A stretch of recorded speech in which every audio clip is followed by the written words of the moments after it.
আজ আপনি এই ভক্তের উপর এত প্রসন্ন হয়েছেন যে নিজেই দর্শন দিতে চলে এলেন মহাদেব। তোমার ভক্তির মধ্যে ভালোবাসা নয়, অহংকার আছে কংস। আর এই অহংকারের মোহে অন্ধ হয়ে তুমি একটা ভয়ানক অঘটন ঘটিয়েছ। যা সংসারের জন্য অনর্থ মহাদেব, সেটা আমার জন্য সুযোগ। অসুরীর শক্তিকে চরম সীমায় পৌঁছে দেওয়ার সুযোগ, কালকে বদলাবার সুযোগ, বিধির বিধানকে বদলাবার সুযোগ,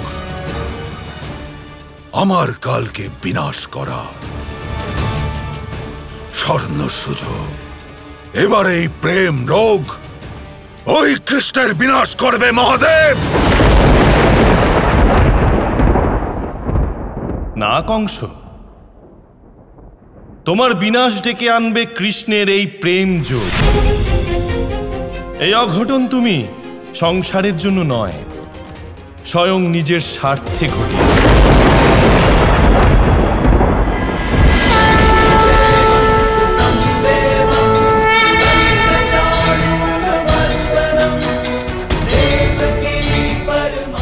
আমি যোগেশ্বর শ্রীকৃষ্ণ এই ব্রহ্মাণ্ডের সমস্ত তত্ত্বের কাছে অনুরোধ করছি যে আপনারা আমাকে সাহায্য করুন।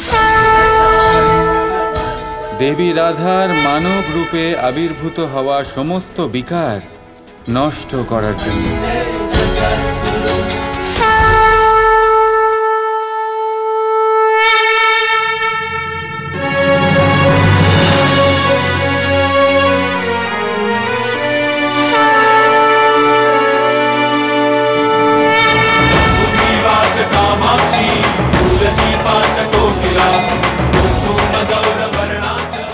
আরও একবার ভয়মুক্ত হলো আমার রাধা।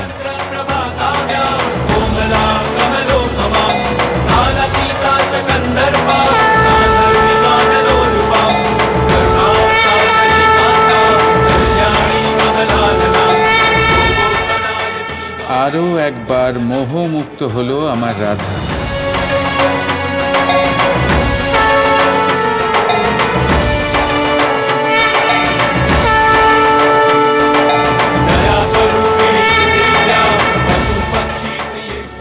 আরও একবার ক্রোধ মুক্ত হলো আমার রাধা।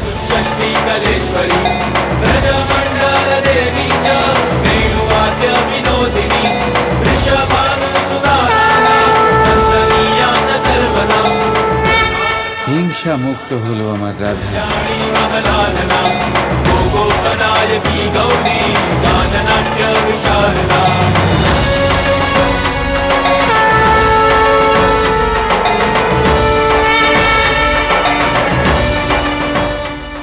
অহংকার মুক্ত হলো রাধা।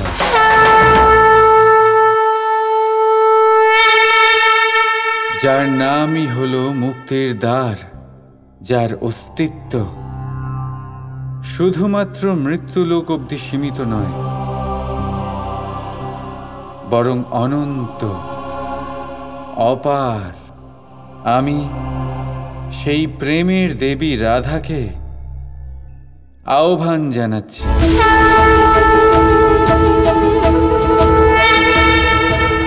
রাধা রাধা।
রাধে রাধে শ্রী রাধে রাধে।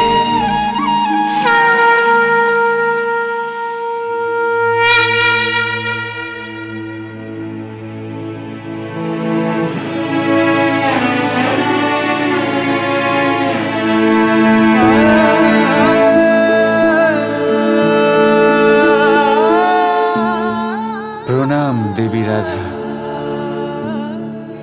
আমার কৃষ্ণ, আমার কৃষ্ণ, আমার কৃষ্ণ।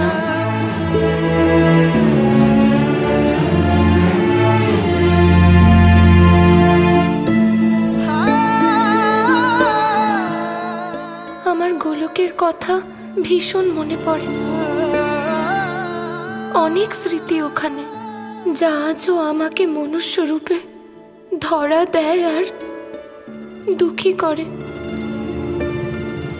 কখন আসবে সেই মুহূর্ত কৃষ্ণ, যখন রাধা কৃষ্ণ আবার প্রেমে এক হবে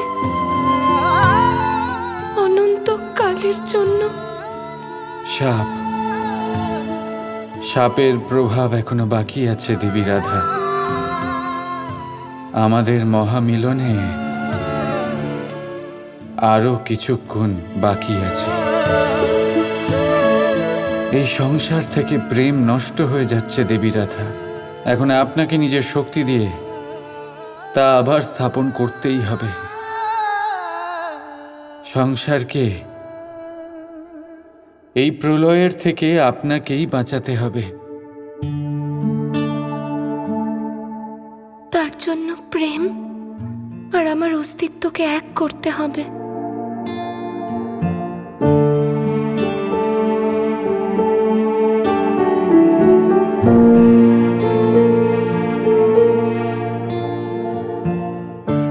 যখন রাধা কৃষ্ণের অস্তিত্ব এক হবে, পুরুষ প্রকৃতির অস্তিত্ব এক হবে, তখনই তো সংসারে প্রেম জাগবে, তাই না শ্রীকৃষ্ণ?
এটা কিরকম শক্তি মহাদেব?